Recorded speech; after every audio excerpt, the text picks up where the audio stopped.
हर हर महादेव, जय श्री राम, राधे राधे। संस्कृति YouTube channel पर आपका हार्दिक स्वागत है।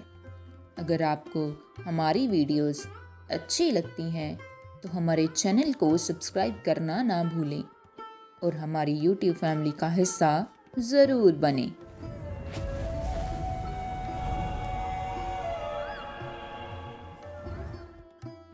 हिंदू धर्म के एक ऋषि भृगु 7 सप्त ऋषियों में से एक थे। उन्हें ज्योतिष विद्या को प्रकाश में लाने में उनके योगदान के लिए जाना जाता है। भृगु संहिता उनकी महाकाव्य रचनाओं में से एक है, जिसे ज्योतिष का एक उत्कृष्ट ग्रंथ माना जाता है। आज इस वीडियो में हम चर्चा करेंगे कि आखिर कैसे ऋषि भृगु ने त्रिमूर्ति की परीक्षा ली और माँ लक्ष्मी द्वारा ब्राह्मणों को श्राप क्यों दिया गया। एक समय की बात है, तीनों लोकों के सभी ऋषि किसी महत्वपूर्ण प्रश्न पर चिंतन कर रहे थे। सप्तऋषियों ने उदाहरण देने शुरू किए। सबसे महान वेद कौन सा है? उस समय का सबसे दयालु राजा कौन था? सबसे प्रशंसनीय गुण या सबसे घिनौना पाप क्या था? एक तीखी बहस चल रही थी। तभी एक आवाज ने उन्हें रोक दिया। त्रिमूर्ति में सबसे महान कौन है? भगवान विष्णु, भगवान ब्रह्मा या भगवान शिव? बहस की कला अचानक फुसफुसाहट में बदल गई कि सबसे महान कौन है?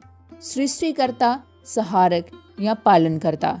सप्तऋषि भृगु ने एक स्वर में कहा कि एक मूर्ति अपने मूर्तिकार का मूल्यांकन करने की हकदार नहीं होती।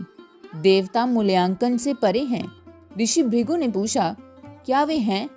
अपने प्रश्न के समर्थन में ऋषि भृगु ने कहा कि अन्य सभी देवताओं की तरह त्रिदेव भी इसी ब्रह्मांड के लिए काम करते हैं। चूंकि सभी लोग उनकी पूजा करते हैं, तो क्या हमें यह तय नहीं करना चाहिए कि कौन सर्वश्रेष्ठ है और कौन सबसे कमजोर है? प्रत्येक ऋषि के मन ही मन और अस्पष्ट रूप से स्वयं से प्रश्न किया कि सर्वोच्च शक्ति का निर्धारण करने का मापदंड क्या होना चाहिए। वे तीनों एक ही परब्रह्मा के 3 पहलू हैं। इन तीनों की तुलना करना लगभग सभी ऋषियों के चिंतन से परे था। ऋषि भृगु ने कहा, क्यों नहीं? प्रत्येक मनुष्य का जन्म एक ही दिव्य शक्ति द्वारा हुआ है और उसकी निरंतर तुलना की जाती है।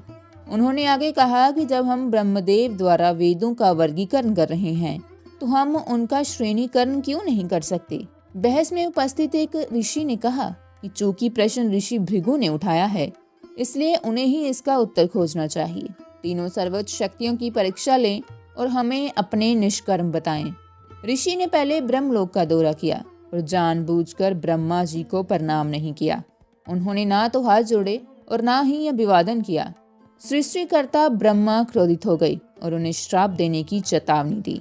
भृगु मुस्कुराते हुए ब्रह्मलोक छोड़कर कैलाश पर्वत की ओर चले गए, जो सहारक का निवास स्थान है। वहां पहुंचने पर भगवान शिव के गणों ने भृगु ऋषि को प्रवेश करने से रोक दिया। ऋषि भृगु को इन अजीब और लगभग बेतुके बहानों का कारण समझ नहीं आया। उनका मकसद ऋषि भृगु को वहां से जाने के लिए मनाना था। अंततः ऋषि गणों से नाराज हो गए। संत का लाल चेहरा देखकर नंदी उनके पास आए और उन्हें असली कारण बताया कि गणों ने उन्हें शिव से मिलने क्यों नहीं दिया। नंदी ने कहा कि भगवान शिव देवी पार्वती के साथ प्रेम कर रहे हैं। क्रोधित ऋषि ने उन्हें श्राप दिया और चले गए। उन्होंने कहा, अब तुम्हारे महादेव को लिंगम के रूप में और अधिक पूजा जाएगा। अंततः संत भृगु भगवान विष्णु और माता लक्ष्मी के निवास स्थान विष्णुलोक पहुंचे। उन्हें पता चला कि भगवान विष्णु योग निद्रा में हैं। ऋषि ने भगवान विष्णु को जगाने के लिए हर संभव प्रयास किया, लेकिन उनके सभी प्रयास व्यर्थ गए।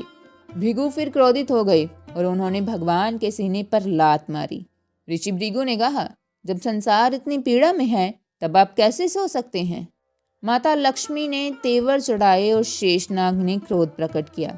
भगवान विष्णु नींद से जागे और भृगु ऋषि के चरणों को धीरे से दबाने लगे। क्षमा करें यदि मेरे सीने से आपके पैर में चोट लगी हो, भगवान विष्णु ने ऋषि भृगु से कहा।